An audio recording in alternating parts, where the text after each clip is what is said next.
in the video you're about to watch, I got my client Ashley to meet me on Zoom, and we had a 90-minute interview to have a deep dive into her business. So she joined me just over a year ago now, and she was at about 25 or 30K New Zealand dollars. And she knew that there was more that she could do and there was more that she could grow. Obviously, she was already doing pretty well. Over that year, we managed to get her to 85K New Zealand dollars, 3 months in a row. So it wasn't just a fluke. That's around 50K USD every single month, 3 months in a row. And the craziest part about all of this is done with her working 3 hours a day. Literally, she does two 90-minute blocks. She has one VA, which means it's almost all profit. And she charges 1.2K a month for fitness coaching online. And she sells all of this in the DMs. She doesn't do sales calls. She keeps her calendar really, really, really free, and she's traveling all the time. Oh, and the craziest thing is, she is also a professional athlete. So as we filmed this video, in a couple of days' time, she's going away for the World Championship thing. So it's just crazy. So if you are any sort of online educator or coach, this is going to be really, really useful for you, because we take a really deep dive into what she does across marketing, sales, delivery, program, product, and her biggest power moves that she did to move the needle forwards. So strap in, it's going to be a good one. And by the way, as you're watching, if you're ever interested in learning what it's like to work with me, go to the link below or drop me a message on Instagram. I'm sure you'll be able to find it. All right, guys. So today we have my long-term client who I've been working with. Well, we were just trying to figure it out before we kicked off the recording, and turns out we've worked together for just over a year now. Ashley, how's it going? Thanks for waking up early and meeting us. Yeah, no worries at all. It's always a bit tough with the time difference between our countries. Yeah, this is our biggest problem. Ashley makes me break all my boundaries for calls, and I make her break all of her boundaries and get out of bed really early, and I have to work really late. But it's worth it, because as you'll see in this video, we got some pretty good results. So, Ashley, thanks so much for joining us. Obviously, we've worked together for the last year. Would you mind telling everyone who's watching a little bit about yourself, a little bit about your background, the business that you run, your offer, and then we'll get into what we've actually been able to do together. Yeah, sounds good. So I live in New Zealand, just to give full background, but I'm from Canada, so hence the accent. And I've always been into, yeah, fitness, health, taking care of myself. My family was always really into health, so I think I was always kind of drawn to that, but never had the intention of becoming a fitness coach, especially like online. That was never, on the radar. I play ice hockey for New Zealand, so actually, yeah, in less than a week going to the World Champs. So that's something we can touch on as well, just like balancing work with that, Yeah, which is quite 100%. cool. But yeah, so essentially I kind of got into this accidentally. So just started writing online just for fun. I'm just someone who likes to learn. So I was learning about nutrition, fitness, all that sort of stuff. Started writing online just for fun, just because I really liked writing. And then things kind of just took off. I grew an audience on medium.com, which grew, I think I got to like 30,000 pretty quickly, like 30,000 followers on there. And then people started asking me for coaching. And I was like, yeah, like, sure, I can coach you. So that's kind of how I got into it. It was never like, I'm going to be an online health and fitness coach. I think I kind of just found it. I was actually doing my master's thesis at the time. So was not going this direction at all, which is cool. Like, I'm so glad that I found it because, yeah, it's been absolutely life-changing. I love that. I love the fact that you were just publishing because you wanted to. You were just doing content that obviously you wanted to do because you weren't doing it for any other reason. And it amassed a following that's bigger than most people who are doing whatever they can possible to try and get a following. And it got people wanting to wanting to buy. I think there's a secret little lesson in there already, which is, when we're doing something for the fun of it, we're doing something for its own enjoyment, we're a lot more magnetic than if we're trying to just chase people around or doing things just for sales.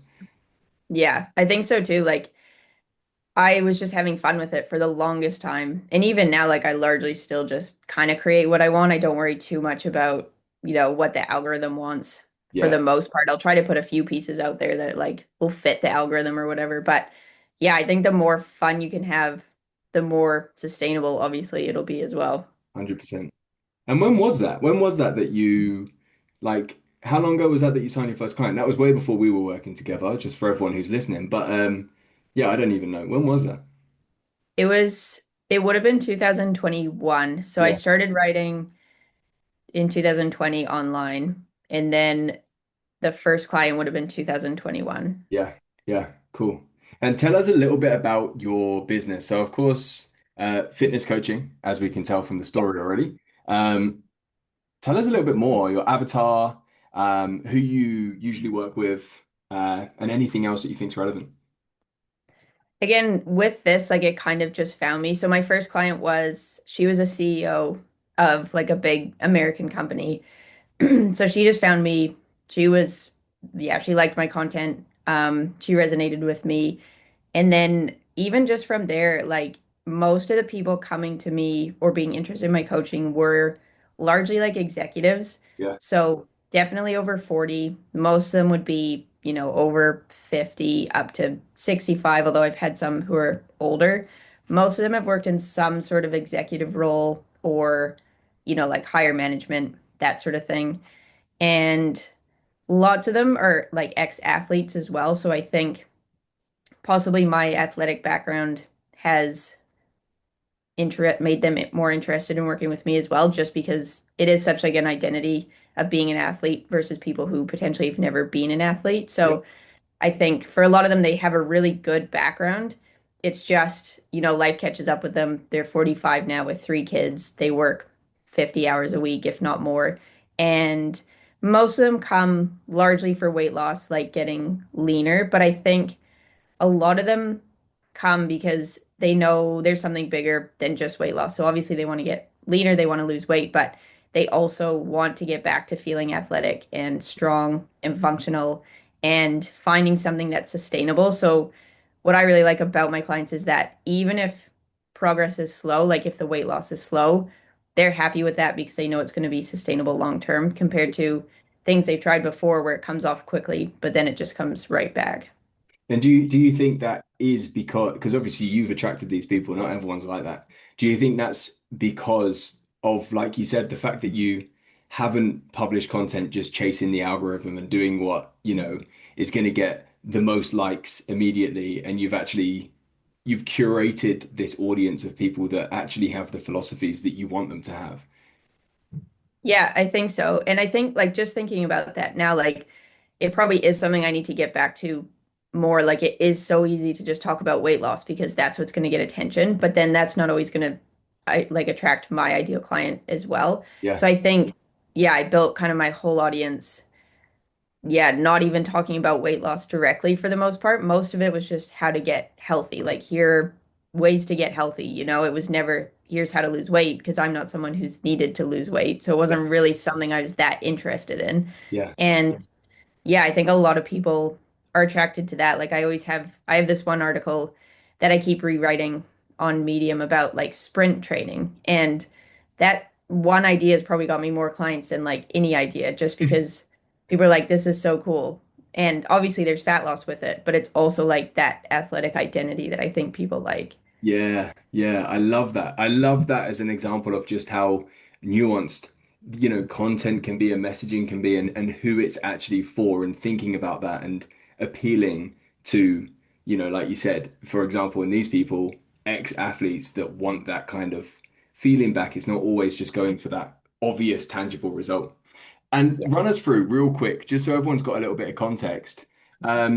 I know we end up running a lot of offers here, but run us through the price points currently of just generally to work with you, just like, Yeah. the different tiers.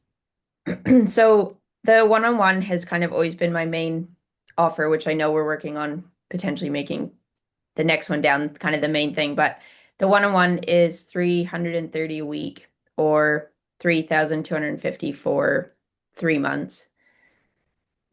And then the next one down is my inner circle, which just takes away some of the one-on-one components, which is 150 a week or 2,800 for 6 months. Run me through those again, sorry. What? 150 a week Yeah. or 2,800 for 6 months. 2,800 for 6 months. Nice. So I think this is one of the secrets of your success is just because what is this? Free per week. Quick maths. What does that make? 1,260 or Yeah. 1,000 and Yeah. this isn't pounds. This is US dollars, right? Yeah. US. Yeah. Yeah. So I think this is one of the secrets of your success already is the fact that you have never been afraid of charging high prices to people that can pay them. Um, Yeah. where did that come from? Because, most of the time it's quite the opposite.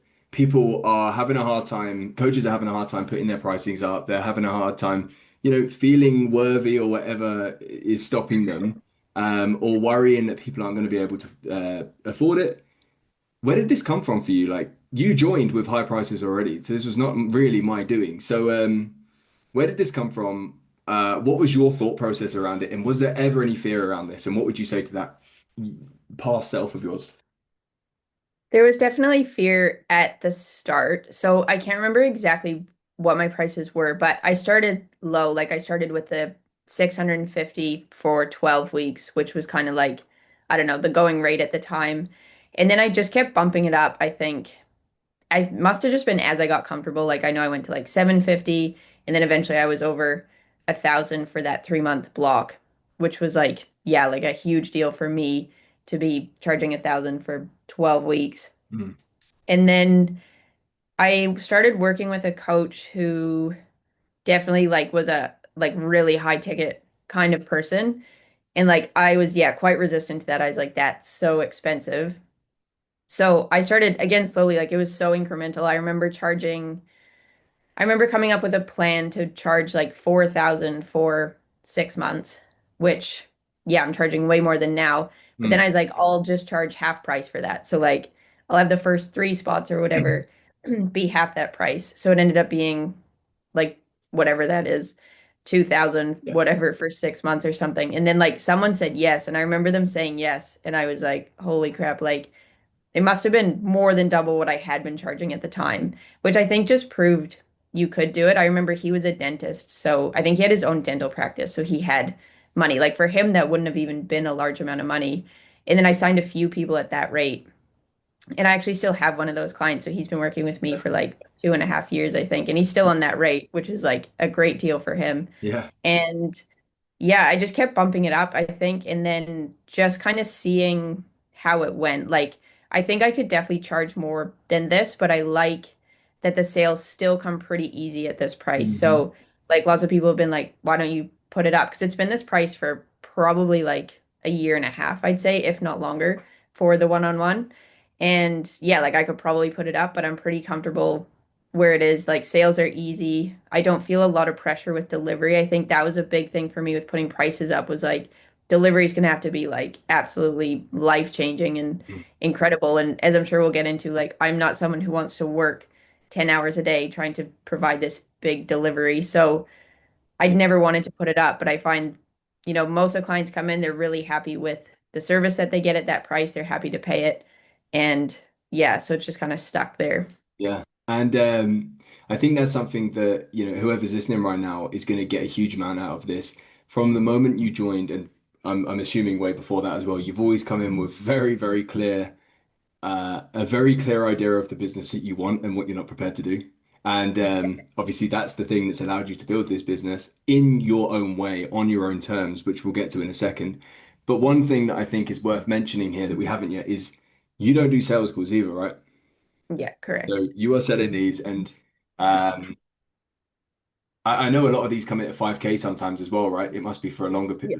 time period or something because I got some screenshots that say that. Yeah, No for six sales. months. I Yeah, do 5,000 for six yeah. months. And you've made, well, multiple 5K upfront sales for fitness in the DM Yeah.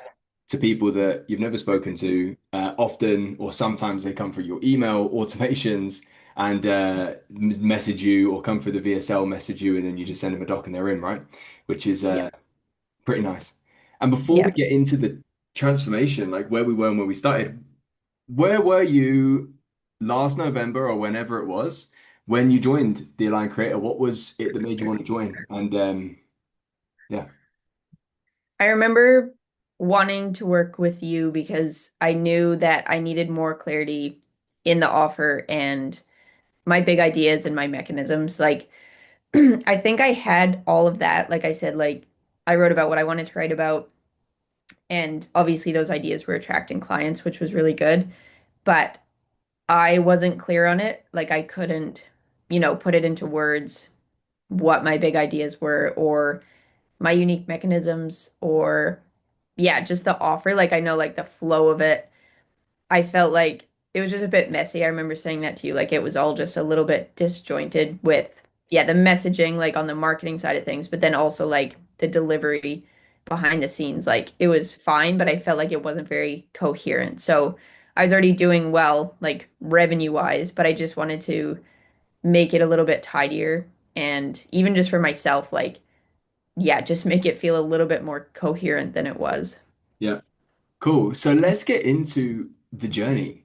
Let's start with when you started. So, as we've guessed or estimated, you joined just around just over a year ago now. It was around the end of November. Um, not last year, but the year before. Where were you at? I remember I was at, I think that was when I was stuck at 30,000 per month for a long time. So I had hit, I think 47 in the January, like January that year. Mm. So I was like, oh, it's going to be a good year. As I found out, Januaries just tend to be good months in this industry, at least.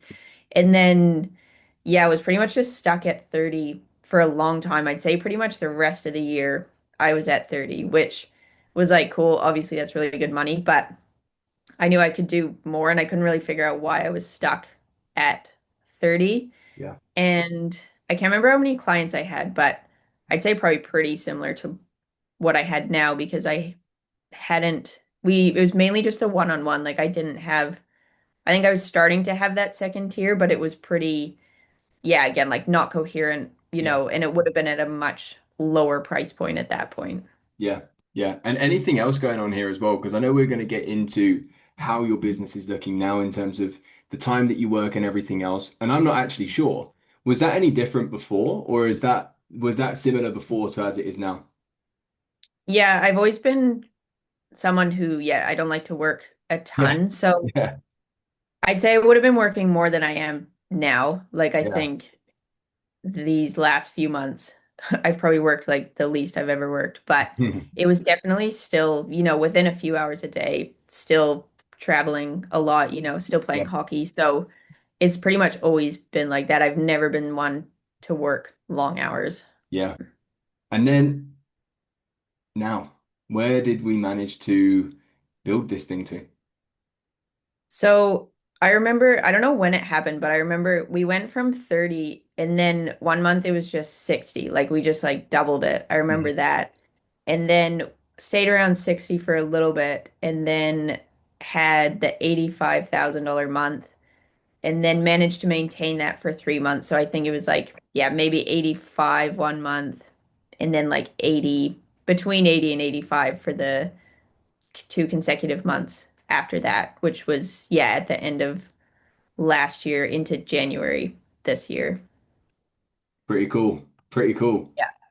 And how about how you were working here? Because I think because this is crazy, right? And just to be clear for everyone, this is in New Zealand dollars. I'm not sure what is that. You'll probably know what that is in USD. Yeah, it's about 50,000, Yeah. maybe So just over about like 51. yeah, so about 50 USD. But the coolest thing about this is obviously it's the seven-figure runway rate in New Zealand at least. Yeah. But the coolest thing about this is not just the amount of money that you were making, it's actually how you were working as well. So would you mind running us through this? So first of all, you're making this with zero sales calls, Yeah.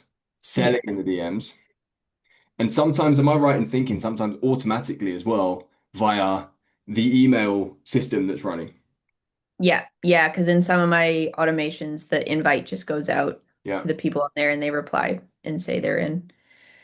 So, yeah, definitely not working much. I travel a lot. Like last year, I was traveling a ton. I think I was in like the Cook Islands for a bit, not working. And then I went to Canada for a month over the summer and wasn't working, obviously playing hockey as well. And yeah, I usually do like 2 or 3 trips a year, which is pretty Yeah. cool and don't really need to work, just because everything's pretty set up. Like as long as there's content going out, there's not a lot that I need to do. And yeah, like even coming up, so I leave, we have the World Champs coming up, so I'm going to be gone for 2 weeks for that from Monday. So today's Wednesday. And then come home, and then the next day I'm going to New Caledonia for like a week and a half. So I'm going to be gone for like a month. And really, I just need to make sure content's scheduled because that's obviously what's going to bring people in. Mhm. Emails as well. But then all the email automations are running.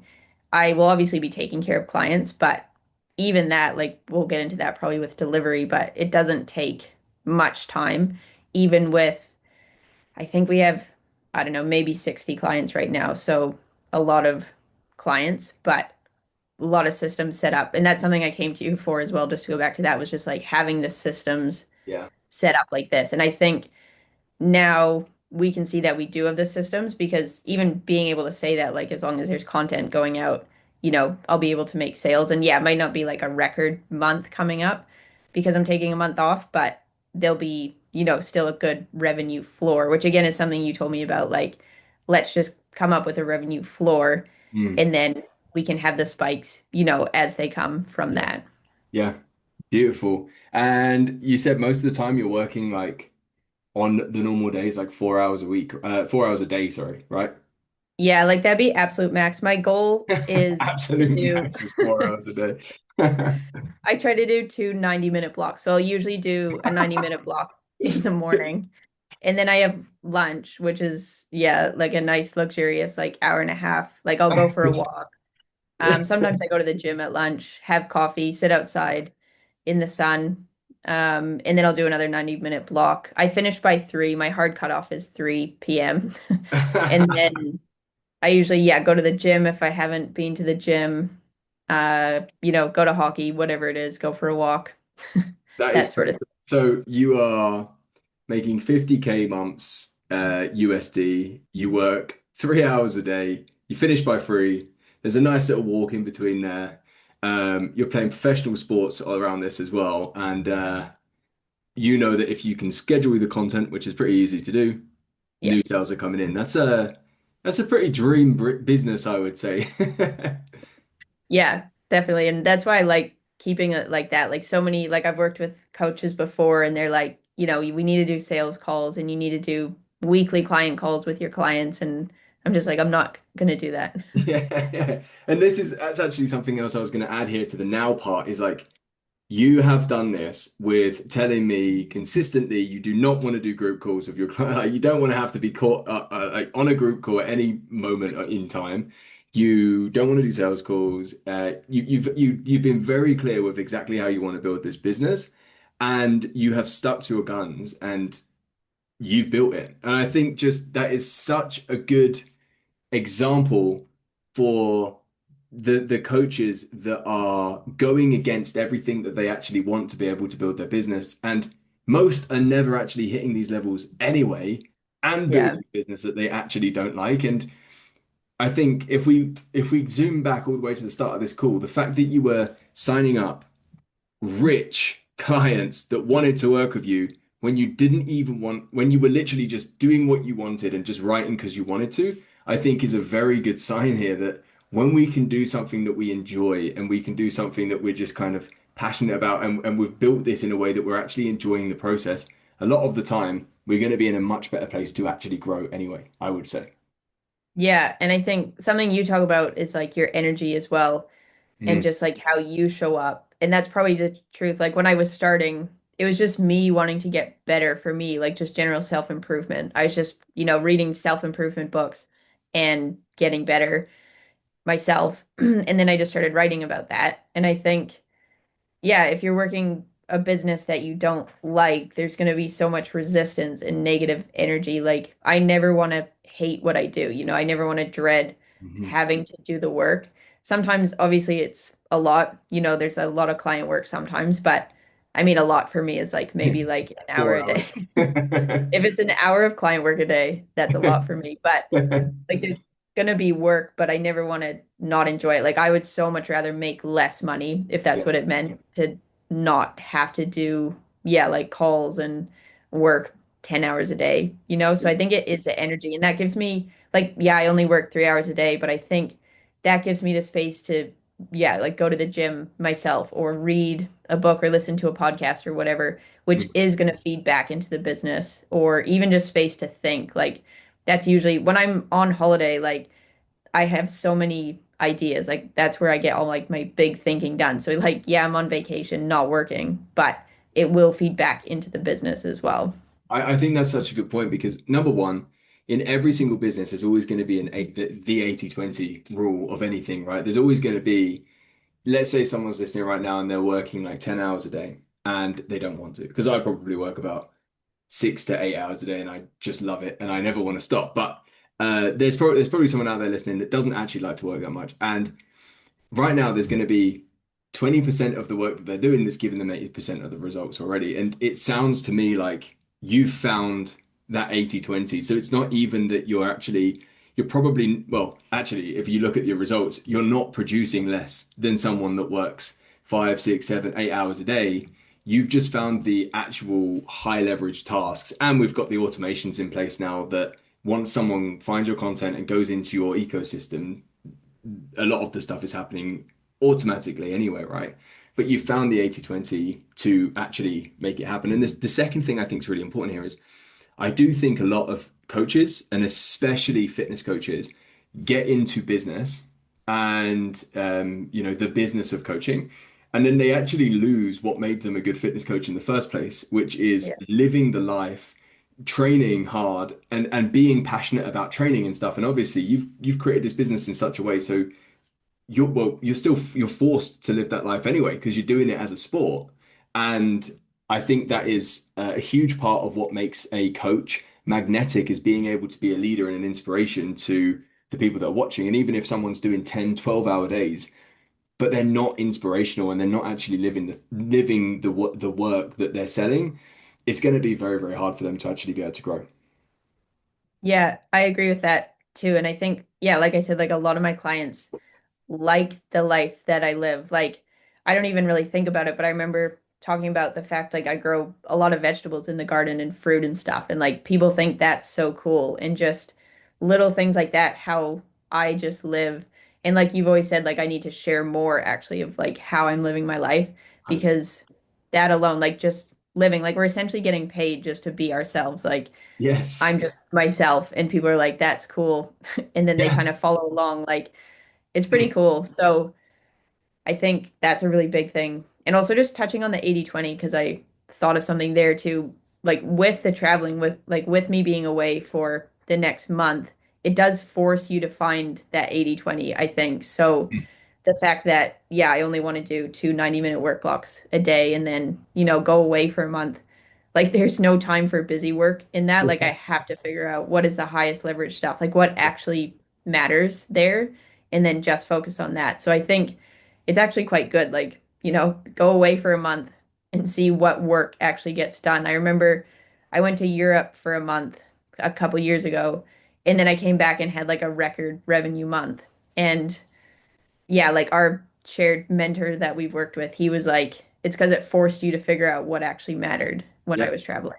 This is the power of constraints, right? If you could only work, well, you do, two 90-minute blocks, like what is actually essential, what needs to get done, and very, very quickly, if anyone else listening to this, and this is why I try to force myself to stick to the 6 hour a day constraint because it forces you to not do any either busy work or the work that you enjoy, but it's not actually moving the needle forwards, right? It forces you to find what that is. And I just love the point you made there about your clients just liking your life or your prospects just liking your life. Again, I think especially as we go deeper and deeper into this year and beyond, I think this is just becoming more and more important, which is I don't think people are wanting to really buy coaching anymore. They're wanting to get close to people that have something that they want and are inspirational leaders. And that's exactly what you've been talking about there. So, Yeah. And just on that again, like with you, because I recently had one of my friends sign up with you, and yes, like one appreciate of the that, by the way. biggest things I was like, he drinks pour over coffee like we do, because me and my friend Ollie, like we love coffee. I And haven't I'm got it. like, Yeah. Louis drinks pour over V60. coffee, and he was like, he was just sold on that. Like it's just, and it's like little things. Like there's so many, business coaches out there. But it was like you read the books that we read and you drink the coffee that we drink, and like that was enough to be Yeah. like, this must be the right guy. I love that feedback. And that's good feedback for me. Share my V60 in the morning more, Yeah. more There's frequently. literally like I just made a V60. Yeah, Like it was on my story today actually. But nice. but it's funny, isn't it? It is those things that are nothing to do with the business nowadays that are going to be the things that at least like you've heard me say a million times, it's like they need to be sold on the messenger and then they are sold on the message, right? At least to get people through the door, they need to be like, oh, this is a real person. Because when Yeah. we are looking to scale our message and brand and get people closer to us, like we need to be attracting new people. And when we end up on a new person's phone or a new person's computer screen, they don't give a fuck about us. They think we're just some weird guy, person trying to sell them. And when they start to say, oh, they have a V60 coffee, or they've read that book or whatever else that they can relate to, you start to just kind of pierce the armor a little bit, and they can start to just take a little bit more of a notice to what you actually have to say. I love it. Yeah. So, if it's cool with you, I would love to take, and I'm sure anyone listening is going to be very interested in this as well. How are you working 3 hours a day, most days, sometimes four on a terrible day? You're going away all the time, you're playing professional sports, and you have, in New Zealand at least, a seven-figure business run rate business, 50K a month USD. How are you doing this? And we're going to take a little bit of a look under the hood and look at your product, your marketing, sales, and delivery. You don't have to go super in detail, but I want this to be for anyone listening, like, how does this actually work? And even if this is like simple and people are like, oh, there's no secrets, that's just as useful as you having a magic trick that's going to blow everyone's minds. Is that cool with you? And would there be any other boxes that you would be interested to add here that are going to be important? Not that I can think of right now, Cool. but they might come up. Cool, cool. There might be a mindset one. We'll see what happens. Maybe it will come up. Yeah, But true. product. So you have a online program that is making or has been at the run rate of 80, well, seven figures in run rate annually in New Zealand dollars. Yeah. What is that product? How does it run? What is it? What's the offer? So we know the prices already. What else? Yeah. So, yeah, I think it isn't like there is no secret. Hmm. It pretty much hasn't really changed since I started. So, training program delivered via, a training platform. I've tried a few. I'm currently using Everfit, Hmm. but, they're all They're roughly all the the same. same. Yeah. Yeah. So, just something that can deliver a training program. I did start with like a Google Sheet, but I definitely recommend just using a training platform because then they get an app and it's just Yeah. easier. So, yeah, training plan, because I've done this now for 4.5 years, I'm usually not making them from scratch just because, at least not completely. Obviously, if there's like an injury or something, I'll adjust it, but I just have a huge library now. And usually, when a new client comes in, one of those is going to fit for what they need. So, that's pretty straightforward. Training program, it gets updated roughly every month, which again, I've kind of just already built out the phases. So it just automatically will move them to the next phase unless for some reason we need to not move them, How long? which How is that's cool. interesting. So especially for the fitness coaches that are listening, what have you planned out there phase wise? Is there a whole year? What is that you've kind of got mapped out? And what did you say? It's every how long is it? Does it change? Every 4 to 5 weeks, Yeah, I'll yeah, yeah. change the phase. Yeah, unless there's a reason to not change it. But usually I'll do 3 to 4 months at once Yeah, and just get that scheduled out. Because, yeah, like I said, like the cool thing with working with the same type of person is that they kind of all need the same thing. Like, yeah. your 50-year-old executive man Mhm. usually needs sort of this training. And then I do have some more like women specific, because obviously with menopause, there's different challenges. So I have like a more menopause focused program, but those are both, yeah, like 3 to 4 months. And then, yeah, give them another training plan. So usually we get it scheduled and they're good for 4 months. Sometimes they need tweaks, which my VA is getting a lot better with now. Like she knows how to swap exercises. So if they don't have a trap bar to do a trap bar deadlift, she knows what exercise to sub in there, which is really good. And with injuries, I'm still usually doing that. Like Yeah, we just had someone who broke a ankle. So like I'm still the one who's going to go in and, adjust it so she can still do her workouts. But yeah. for the most part, it's pretty easy to get them a training program set up now. And I know as well that when they come in, well, you've got video content as well, right? That helps them get to, and we've talked about, different levels of things that they need to consume to be able to get better at the thing that they're doing. Um, what has anything worked well there? Have you found that anything's been worth doing, or do you find that people don't actually consume that as much as you'd like? I'm curious. It's really depends on the person. Like Yeah, I will have some clients who never look at anything, and yeah, then I'll have some clients who will literally consume every single piece of content that's in the school community, yeah, which is crazy because there's a ton of stuff in there. So it really depends, but I think a lot of people like the content. Like I often have my clients come and say, I read this module, can you give me a little bit more context on it or, mm, how it works for me? So I think it's helpful just to guide them through. And then even if they don't go through it, if they have a question, my VA can send them a yeah, link to something, which is really good. It's just so you're not doing the same thing over and over. Because it's the same questions. Like again, if you're working with pretty much the same people, it's going to mhm. be the same questions that come up. And we're actually trying to get better at figuring out where questions are coming up in the journey so we can hopefully answer them before they come up. But it's definitely good to just, yeah, have a few videos that go over important things.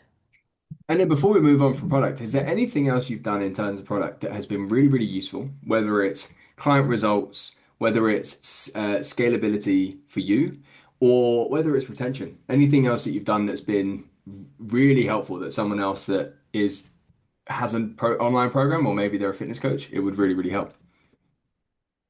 I think having some sort of community for most Yeah, people is helpful. Again, I do have some clients who want nothing to do with the yeah, community, which is fine. But I think for the most part, people do like it. And I like when they're like in the group engaging with each other, like even just asking, questions like, what about this supplement? Has anyone tried this supplement or this yeah. app or whatever it is? I think having something like that's helpful. And I know that's something I need to keep cultivating because I know it's really good for retention, just having that community aspect of it Yeah. somewhere. And I think this is so useful, right? So you're charging in the DMs 1.2K a month for your one-to-one at least. And I remember when we last looked, it was like a 50-50 split between one and one and quarter anyway, or close to. Um, or even if it's not, it's 600 a month for uh, the normal tier. Yeah. There's nothing crazy about your delivery, right? It's not like you're charging more than most fitness coaches, but you're not necessarily doing anything crazy that you don't want to do to be able to actually deliver that. So what do you think, and this is really helpful for the other people listening right now, like what do you think it is? What has given you the ability to charge that much, do you think? I think it's probably the ideas, Mm, like, and we'll get into that, but I think it's my positioning as not like a fitness coach or a weight loss coach or something like that, where you would expect to not pay as much. And I think yeah. obviously we still get tons of leads who are like, that's just like way too much. But for the most part, I think it's the big ideas, like you're really big on, like in mine, which we might get into, but like the metabolism side of things Yeah. and just doing things differently. I think most of my clients come to me and they've tried so many things, probably those cheaper options, not necessarily with another coach, but like, the apps or whatever it is, and they haven't worked and they're willing to spend more on, yeah, like this big new idea that they've never tried. Yeah, yeah.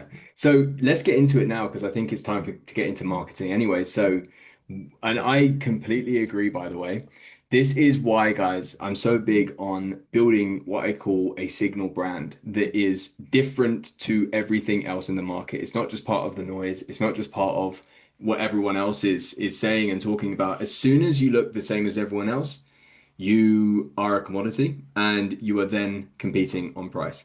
And there are going to be that. I remember when I started fitness coaching, online fitness coaching, probably 9 years ago, I was charging £67 a month.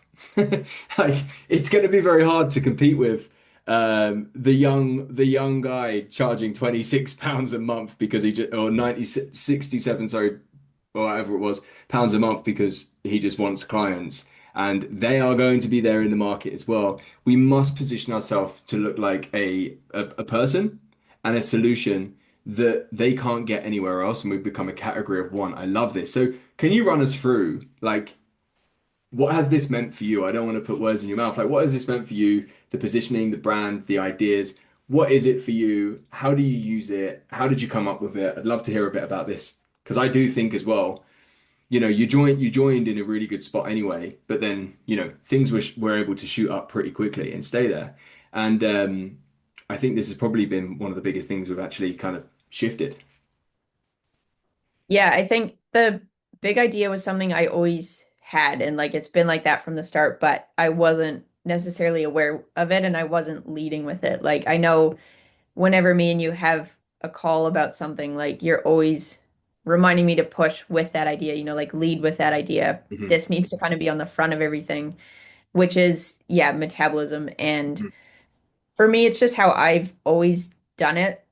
Like that's just how I live my life is just trying to have a healthy metabolism. And I think that's enabled me to be able to be quite flexible with my training and nutrition, and not be perfect, but to still stay lean and healthy most of the time without having to track calories and, worry about, like I always call it like micromanaging your nutrition. So I think most of the fitness world is like calories in, calories out.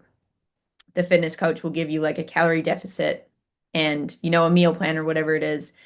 And like that can definitely work, but I think for me and my clients, it's not as enjoyable. Like, I don't want to track calories because it's just tedious and not something you're going to do long term. And for me, so much of it is just like, what can we actually do for the rest of our life so that we can stay in this great shape for the rest of our life? Like, not going on a diet. Like, this is just how I live, which again is just like showing how I live and how Yes. I'm able to stay lean without ever worrying about calories and then bringing my clients along for that. And I think that's quite attractive because they've tried cutting calories. They know inherently that it hasn't worked for them for whatever reason, and like, or it's something they can't do long term. Mm. So I think that's a big thing is like I take a metabolism first approach where we more just worry about making sure the metabolism's healthy, and then we don't need to necessarily worry about calories. Yeah. And what is the big idea? It's the metabolism reset or metabolism first approach. I've forgotten the exact big idea. What was it again? Yeah, I think I'm still kind of playing around with it, but yeah, like a metabolism reset, like getting your body back into where it wants to burn fat, like fat burning mode, Yeah, rather than yeah, being yeah. That in a was it, fat wasn't it, as storage well? mode. Getting your body into fat burning mode. I love it. And yeah, metabolism first approach is nice as well. And this is the thing, right? For everyone listening, we can get so, especially, if we're talking about big ideas and stuff, we can get so caught up in what is our big idea and like what's the exact name. And, Ashley's done pretty well here without actually being able to like say the exact letters and words of it. She knows what it is.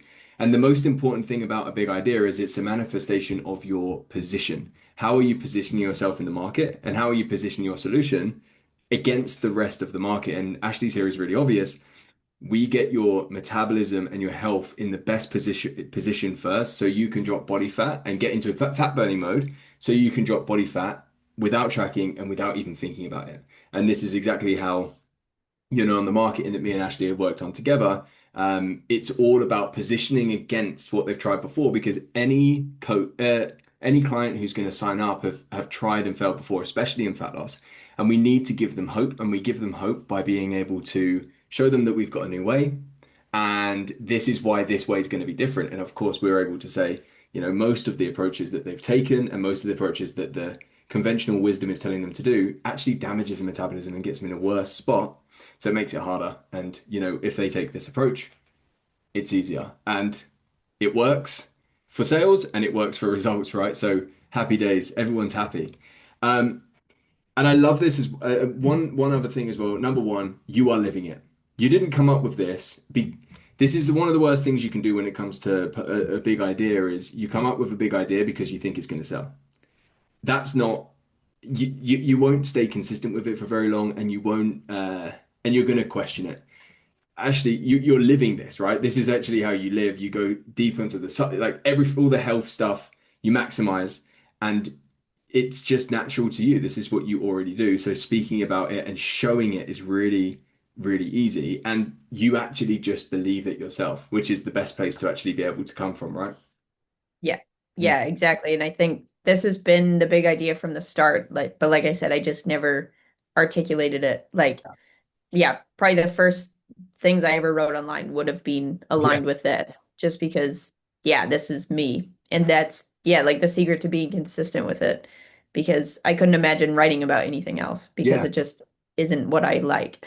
And that is so often where the big idea comes from. It comes from built upon our philosophies that we truly believe, and it's an extraction of usually what we're already doing and a taking away of the noise so we are clearer as a position in the market.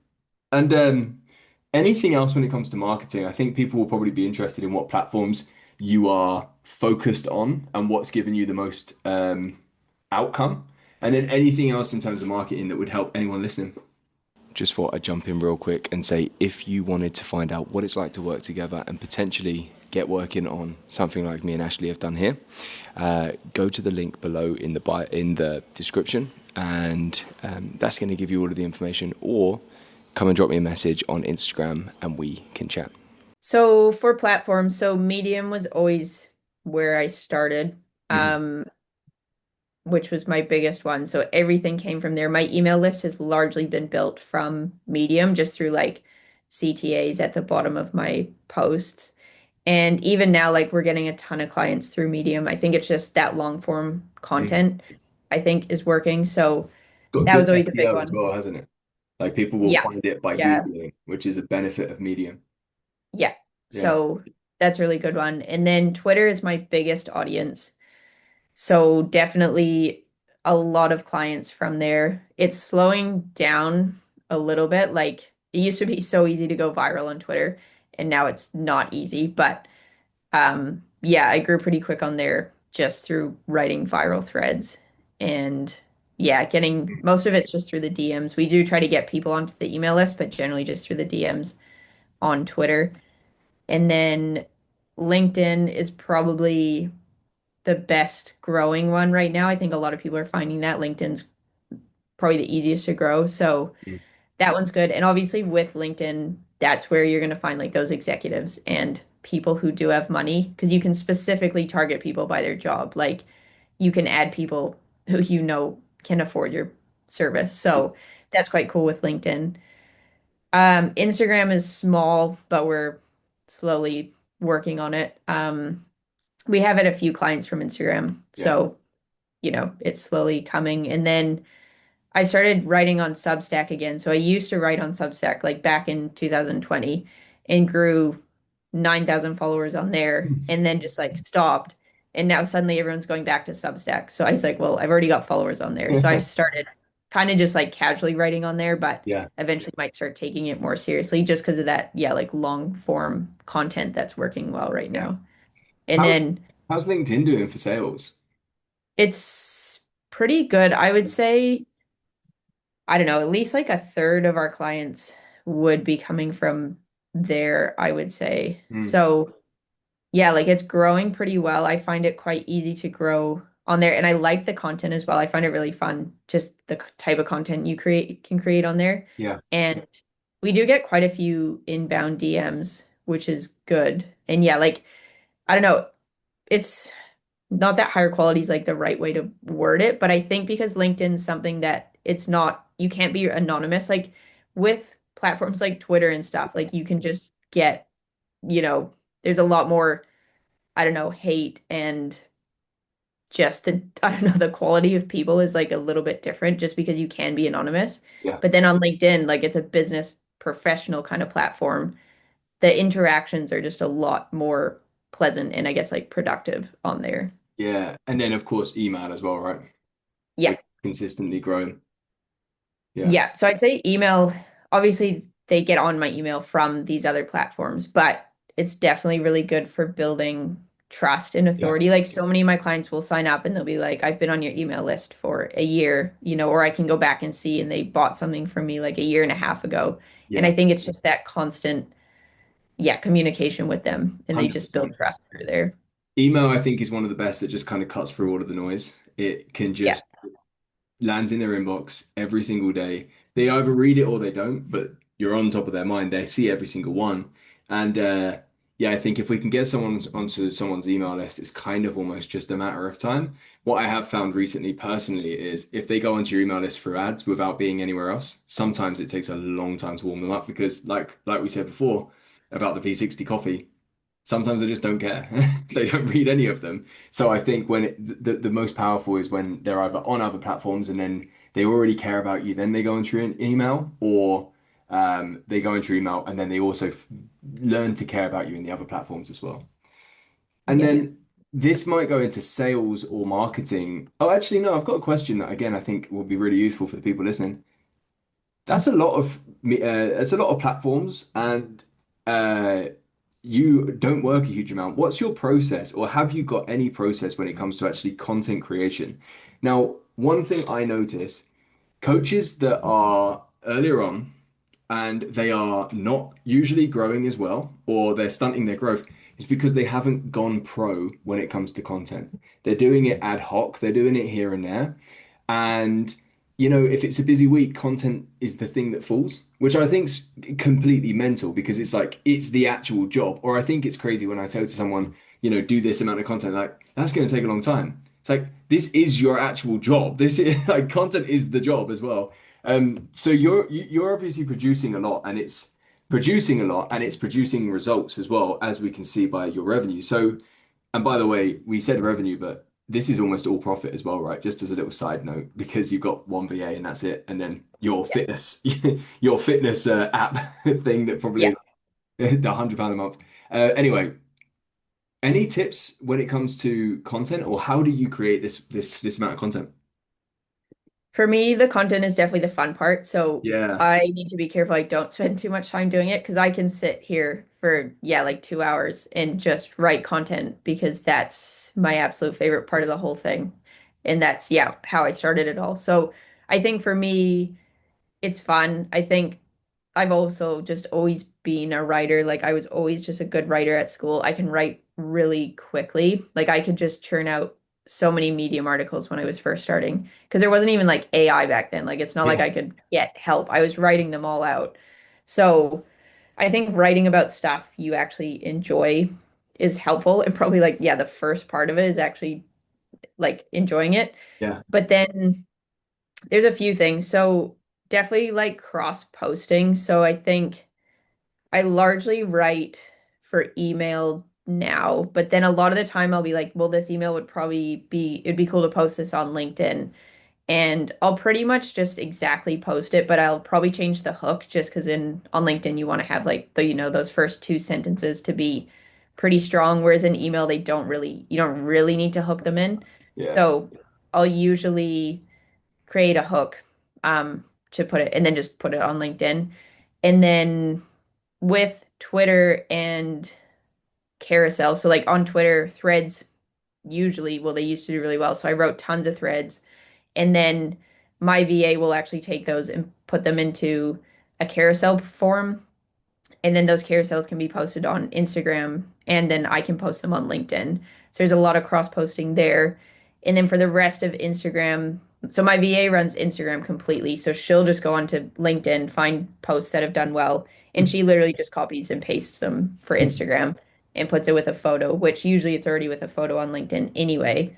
And then on Medium, those sort of listicle ideas like do really well as well. So any sort of thread that's done well on Twitter, we can just post onto Medium. Yeah.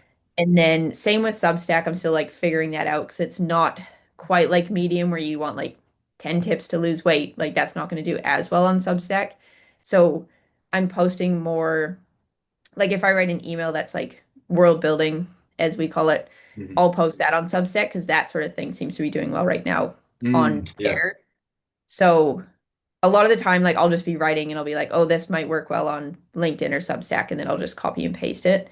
And then a lot of it then is just looking at what's done well. So yeah, like what posts have done well? How could I rewrite it to make it better? I think reusing content is a hack. Like I'm doing that right now because I'm trying to like schedule out a month's worth of content while I'm away. And a lot of it's just like what's worked well in the last 90 days. Can I either directly just copy and paste and repost it, which sometimes it'll do well again. Sometimes I don't know if the algorithm can tell you've posted it before, but it usually still will do well again. Or I'll just like tweak it a little bit just to make it a little bit different. Yeah.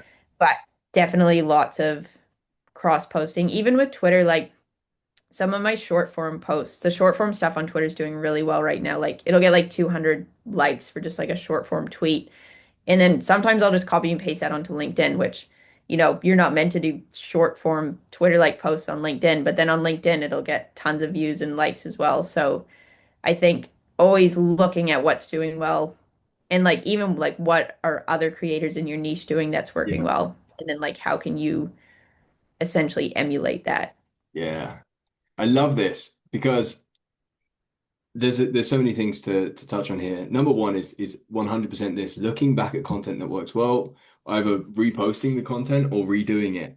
Like this is how someone would think about ads, right? They run 10 different ads. One of them does well, and then there's either what is it? Is it the hook? Is it the format? Is it the story? Is it the body? Is it what's doing well? Who knows? Let's play around with a couple more variations of this until they find the thing that works. And this is exactly how we want to be thinking about our organic content as well. We are posting pretty much every day, almost all of us, right? So if we're posting every single day and we're thinking about we post and we see what works, it's crazy not to double down on the things that we're seeing working, obviously, if it's something that we want to do more of as well.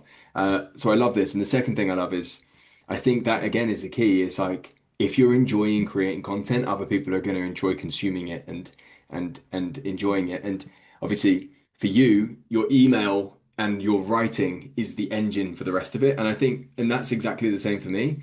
And I think that is the secret both of us have to being able, like the only problem would be if we did too much content because we are creating in a way that we actually enjoy.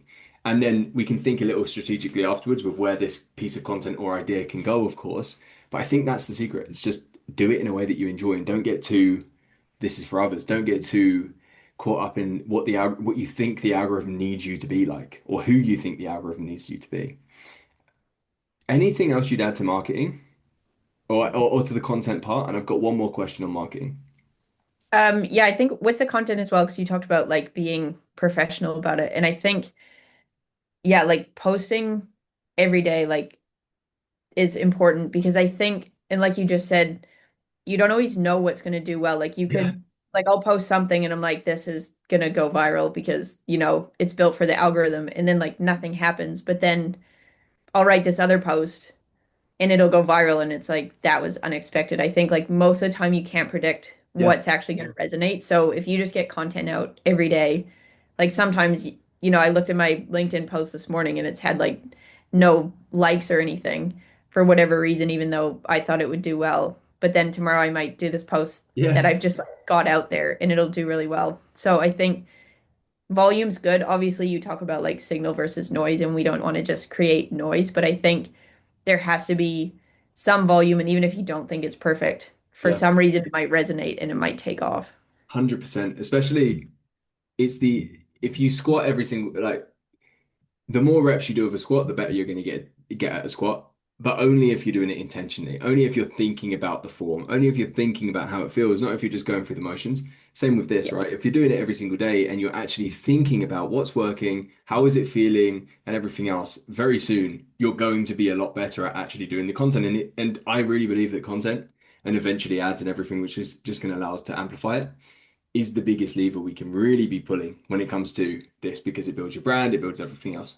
So the final question I had around marketing is uh, any sort of infrastructure or like I know that the answer to this. Tell us about the funnel that you run and like because all of this content, all of this stuff is driving towards one link, right? Can you run us through that? Yeah, so that's actually a good thing to talk about actually, because that's something we did together was getting this funnel set up. I Mm, had like, I don't know, a rough funnel, but I think getting this built out around the big idea was big. So the biggest thing there was setting up the VSL. mm, So driving people from the social media content to the VSL, which is framed as like a training, like the 5-step framework sort of thing video, and then getting people onto that.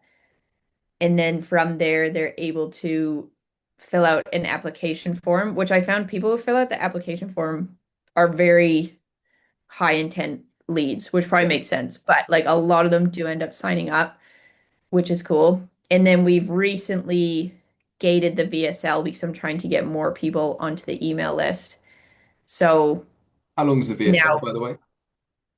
sorry, How long is the VSL in minutes? I think 20 minutes, I would say. And So yeah, just to be, I know you said it a second ago, but just to make it really clear, we set up this VSL funnel. We call it the indoctrination VSL because it's designed to indoctrinate people on your big ideas. And we set this up around the idea of the metabolism reset, right? So the idea about all of this is every single day publishing and producing content around the idea of metabolism and metabolism first approach and everything else. So it makes sense to live in her bio and be able to point everyone towards a VSL that has a value driven hook. So it seems like a lead magnet on the front end. And it is value because it allows someone to diagnose the problem, but it sells them on the realization that why everything else has never worked and the real thing that they need, which is Ashley's big idea. And then, of course, down below, there is an application button and people apply and buy automatically. But yeah, sorry, I just wanted to make that really clear for everyone because I want everyone to see this flow that people are going through.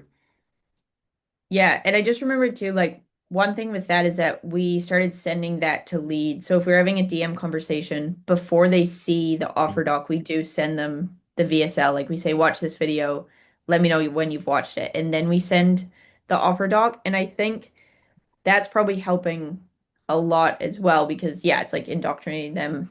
They also get to see me, like hear me and see Yeah. me speak. So then when they see the offer doc, which is just a Google Doc of plain text, they've already seen me. So I think that's probably also a really big thing that we implemented that has probably made a difference is getting them to watch that first. Yeah, yeah, that improved the conversion, right? Yeah. Yeah. So they go through here, and you're driving people into there, and it's mostly just organic, or have you found any ways to kind of drive more people to that, or is it literally just it's organic? Sorry, we're working on ads now, but is it mostly like naturally people are finding their way to the link, or have you found anything that you do to kind of drive people to it a bit more forcefully? I have auto plugs on Twitter and LinkedIn, which will, yeah, automatically comment underneath posts. So Mhm. I don't put it in all of them. I have different ones, but definitely quite a few of them have this link in, which is, yeah, says something like steal the exact 5-step framework, whatever it says, and then leads them to the video. And then, yeah, just I think sending it manually in the DMs as well, because that's getting people who are really interested, so they're more likely to watch it. But most of the time, yeah, it's pretty passive. It's just a comment below a post. Yeah, beautiful. Anything else you'd add to the marketing, or should we get to the sales, to what happens once they've opted in? Yeah, I think that's pretty much all of the marketing. Cool. So we've already got your sales process, right? Which is there's not too much to talk about there. Uh, Yeah. you have a conversation and you send them the VSL, which is new. You weren't doing that before and you were still making the sale. Then you Yeah. send them the offer doc when they come back to you and then they close. Is there anything to add there or is that pretty much it? I think just that it could be in the DMs or on email, Yeah, depending yeah, on yeah. where they've come from. So And a lot of it is email. the beauty of this as well, and I haven't really got too much of a dog in the fight in terms of sales calls versus document. I think there's a benefit. There's pros and cons to both. And when you understand them, it's quite easy to just choose for yourself. Obviously, I don't do sales calls, you don't do sales calls. Um, but when you don't do sales calls, the beauty of this is just how simple this is, right? Because for a while you didn't even have this VSL and the lack of steps someone actually needs to go through to make an offer is just crazy. And one of the power numbers that I'm sure you'll see in your business, I see in my business, I see in everyone else's businesses, the amount of offers you're able to make a month is one of the biggest dictators to how much money you're making. And when there's a load more steps to get someone to be able to make a core offer to someone, often we make less offers and often we make less money, right? Like the I know the amount of leads you get. If you had to get on calls with every single one of them, well, you wouldn't be able to. And you definitely wouldn't be able to do two in your 4 hour work days. That would not work. Yeah. So what works in terms of your sales? So I'll give you a hint here. You've got two things that I know are set up, which is number one, when they come through your indoctrination VSL, first of all, they are sometimes just buying, like they're just clicking the automation straight away. Sorry, the application straight away. You've got an automation running, and then I'd love to look at the sales rhythm that you run as well. So let's look at like the automatic sales you're making. Yeah. So I think the automated emails is definitely like a hack just Mm. because I know even if I were to not write any emails that all of my newest leads are getting offers made to them automatically. And I've built out that email sequence to be it's like a year long now. So it's just cycling through offers for a year for new people that come in. So I think that's a really big one. Um, and especially just making them an offer right away, which, yeah, like I send the invite and we do get a lot of people from that. Like, not like a ton, but like a decent number who are just bought in, I guess, right away. And that's something you probably talked about where you like, you get those people right away who are ready. And Yeah. then if they're not ready, the sequence keeps nurturing them until they are ready, or if they're never ready, but it'll keep making them offers as well. Wow. So what are the offers that you're making them, or like roughly, is it the same offer? Is it different offers? What is this 12-month long sequence looking like? Because I'm sure so many people are wondering what that is. And by the way, just because you know this anyway, but like just for everyone listening, how good is this that Ashley can how many people do you think jump into this email list a week or a month? I try to look every day. It's usually like 7 to 15 people a day that would Yeah. be joining the list. Yeah, beautiful. So 70 to 100, 100, 70 to 100 people a week. Yeah. 70 to 100 people a week are going off of their own back to go and join this email list. And over the next 12 months, every single week, 70 to 100 people are joining, and then they are being made offers for the next 12 months. So Ashley could probably stop while she goes away over this next month and still make sales, which is amazing. So yeah, run us through what does this actually look like? Are there different offers? And then we'll look at the sales rhythm. It depends where they've come from. So if they have come not through a micro offer, they get into the like customer creation sequence, which I think is just like 3 days, and it offers them my most popular micro offer, which is like a protein protocol. So they get that. And then they either buy that or they don't buy it. And then after the 3 days, they get moved into the next campaign, which is where we're offering the core offer. So the first one is Inner Circle, so the 150 a week one. And it's like, yeah, doors are opening soon. Then here's the offer, doors are closing. So that's the first one. And then a lot of it is just like world building content. Like I usually just take, like, again, going back to content, if I think an email is something I'd like people to see long term, Yeah. I'll just throw it into that sequence. So that's why I'm always building it out. Like I didn't write a year's worth of emails, at once. I just Yeah. slowly build it out. So a lot of it is just like wait lists, like doors will be opening soon. If you want the invite early, comment or reply wait list, whatever it is. And then we're able to add them to a wait list or at least get their email. And then a lot of it then is just micro offers. So just cycling through all the micro offers I have, opening and closing them for about a week, which I would have done manually at some point. And now I'm just moving those emails into the sequence so that the people who didn't initially see it because they weren't on the list yet are now also being offered that, trying to make a customer. And then I have a few like one-on-one openings in there. And eventually, because we've just launched this like lower tier, I'll probably put that in because after a year, if they haven't bought either Inner Circle or one-on-one, it's probably a good time to offer them something Yeah. cheaper. And I know I need to put my acquisition offer in there because I don't even think that's in there. That's on like my long-term to-dos is to put the 6 week like sprint offer in, which I think would probably do quite well. So whether I put that Yeah. right at the start, I which I put know that is at the what you start, would say to definitely. do. Yeah. I love this So though. That is so cool. yeah, it's So just all my offers essentially are in there so that they get made all of my offers at some point. one of the coolest things with this for everyone, well, if you're making this much, working this much, there is a huge amount of leverage that has been created here to be able to do that. And this is such a good example of leverage.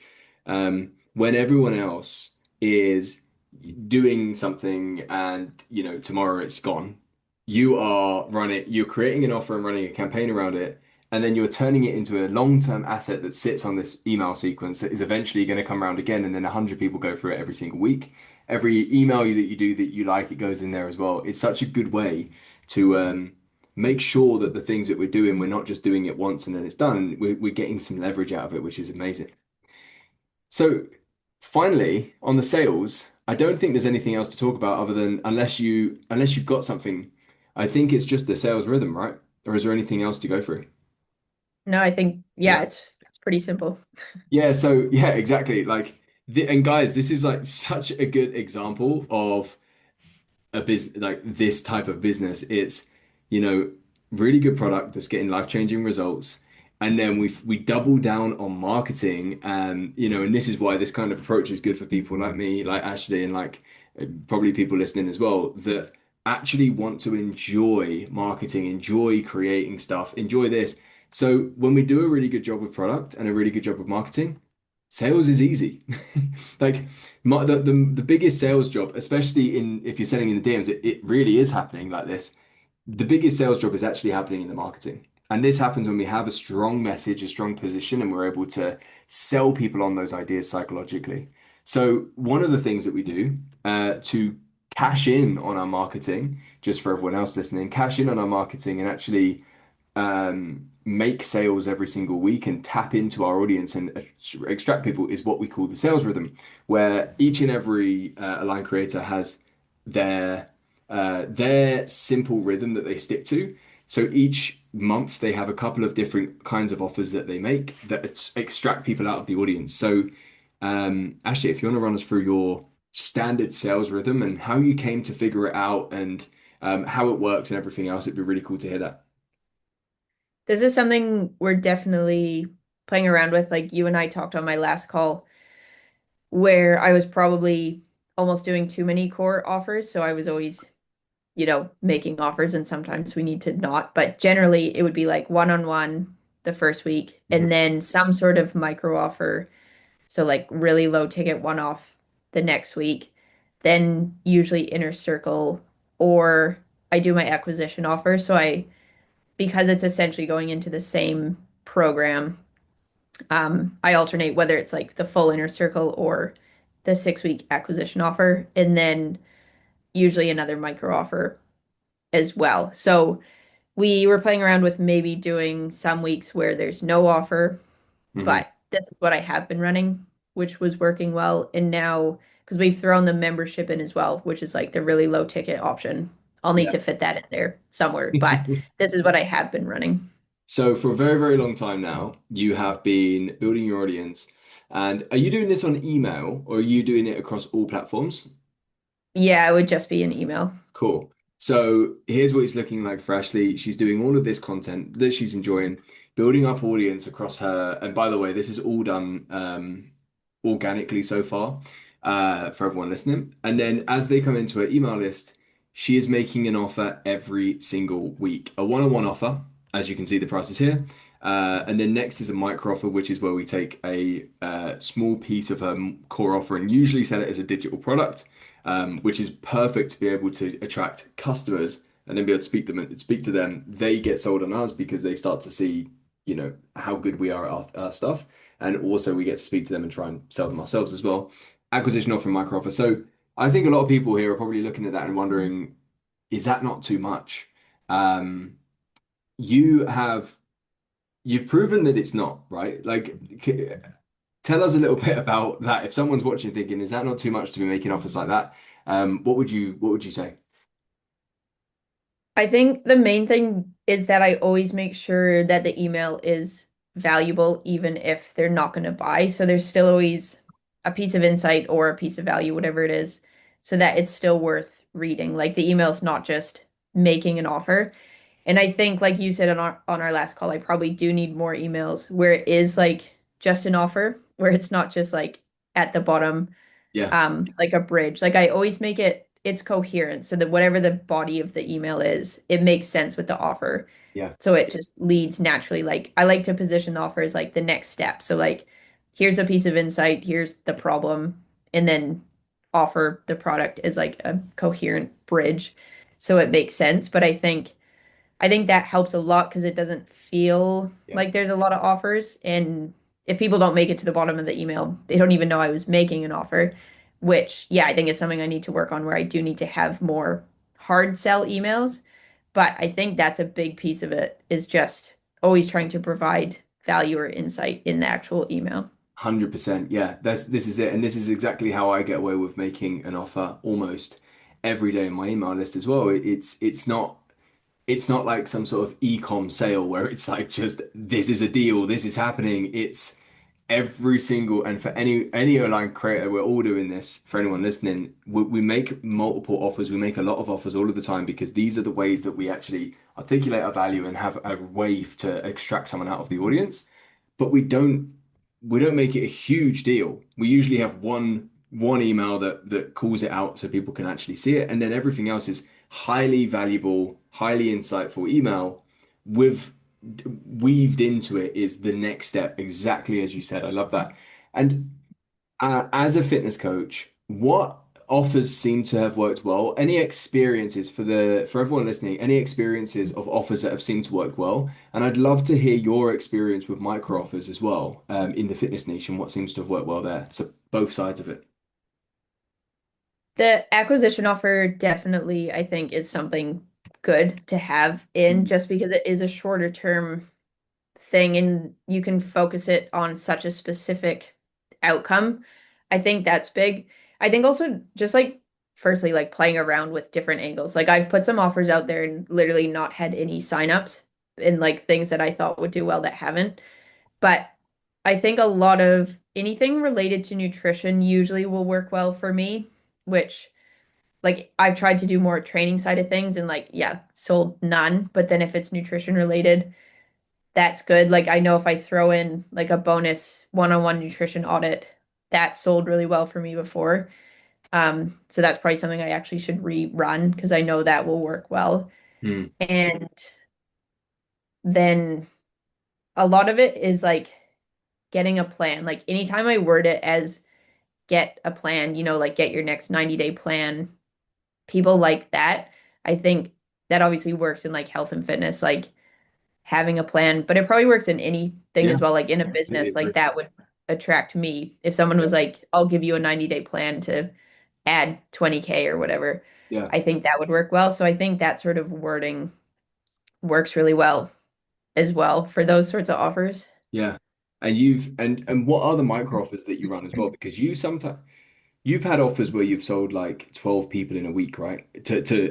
As clients, or is it more? Yeah, it sounds about right. Yeah. Yeah, I remember when we For did your circle. when we started working together one on one, and we did the 6 week metabolism reset.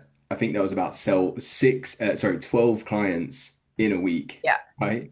And but then when you do your micro offers, you actually sometimes get like 50 customers or 40 customers or something in a week, right?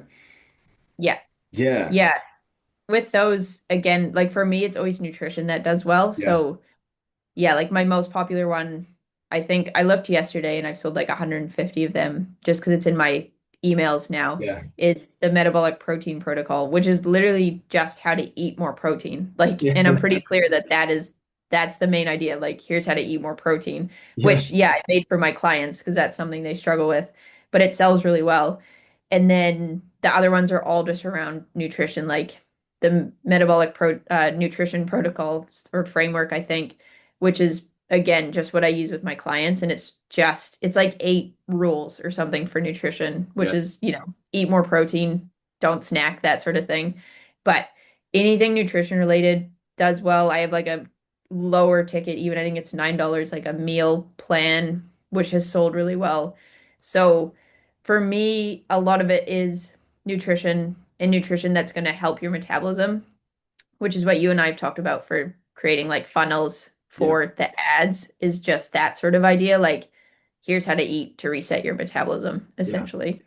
And just to round off the sales pillar, if there's a coach right now listening who is posting and hoping, they haven't got much else than that, and they are struggling on sales, and they need something that's going to help them actually make sales, or a tip from you that would help them actually go and be able to make sales or feel confident that they can do so. What would that be?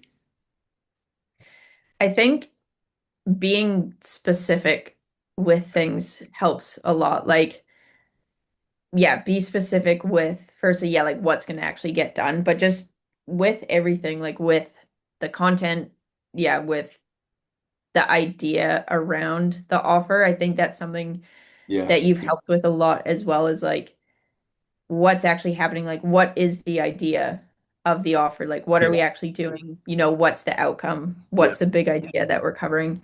I think that helps a lot instead of just like a vague, which I know I probably still do as well, like just a vague offer like join my program, I'll help you lose weight. It needs to be like really specific about what you're actually doing Yeah. in there. Yeah. Yeah, 100%. The more I always tell this to people, for anyone listening, the more if we just do a opening the doors to my general program, there's not much to actually talk about. You then have to you're forced to then think about like some urgency to do with price or some urgency to do with something else. Whereas, it would be all right if your price was rising or something. But when we can have a big idea, we now have something to actually talk about when it comes to the campaign and what we're actually positioning against and towards and everything else. I love it. Is there anything else you'd add to this? I think delivery we kind of gone over anyway, so we probably don't need that. Anything else you'd add to everything here under the hood of the business, how it actually works? Cool. No, I think that's it. Cool. This is the business. This is the seven-figure New Zealand dollars business, fitness business with one person and one VA. Well, one coach and one VA. And now we've probably gone over it, but before we actually had this call, I asked Ashley to think about three of the biggest power moves that we took, which could probably also be like three of the biggest things that she'd probably say to other people as well. We might have already gone over these already, but I'd love for you to just share them with us just to finish off this chat. Yeah, I think we probably have gone over everything, but the first one, which is why I joined in the first place, was just creating the unique Mm, systems and messaging and positioning. And like I said, like I think I already had it. It was more just getting really clear on it, articulating it, and then learning how to lead with that yeah, in everything I do. Again, just coming down to like being specific, like, yeah, not just, here's my health and fitness coaching, but actually getting really specific with those core mechanisms and ideas. love it. I won't add anything to that because I think we've talked about that enough now, haven't we? Number two. Number two is just letting compounding do its thing, Yeah. which isn't really a move, but it kind of is, I guess, in the fact that like I think a lot of people change things all the time. Like Mhm. even I do it if there's a slower month. I'm like, what can I do differently? What could I add? And I think, we're always trying to add things and change things. But for me, like we started making these changes, yeah, like back in, November 2023 or whatever, but 24, I guess. Um, and then, nothing happened. Like I still stayed at 30K for a while. And then just like suddenly it doubled. And then suddenly after that, it went to 80. So, and people are like, what did you do? And I'm like, nothing. Like we actually haven't changed anything for a few months. It's just like letting these things compound Yeah. and just the messaging and, all the clarity of it all, the email sequences, all the systems, I think just letting everything catch up with that and not trying to continue changing things. I love that, and I think that maps perfectly well with this one as well. Um, the big thing that actually you know this anyway, but for anyone listening, like the big thing that we focus on is we must stand out. Like we are going to have such a hard time if we do not stand out. And once we stand out with our ideas, our philosophies, our opinions, and everything else. Now, it takes a while for people to start to know us for this thing.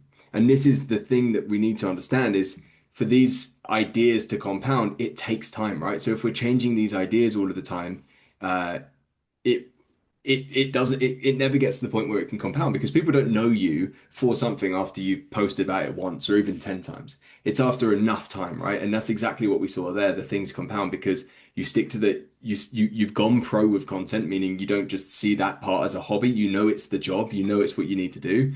You do it and you enjoy it and you consistently speak about the same idea and the same thing and you live it as well. So it's only a matter of time and you do really good work, so it's only a matter of time till it compounds. And the final power move, the thing that's really, really helped her. That was getting the offer stack set up. Mm. So, like I said, like for, the majority of my business, I just had the one-on-one.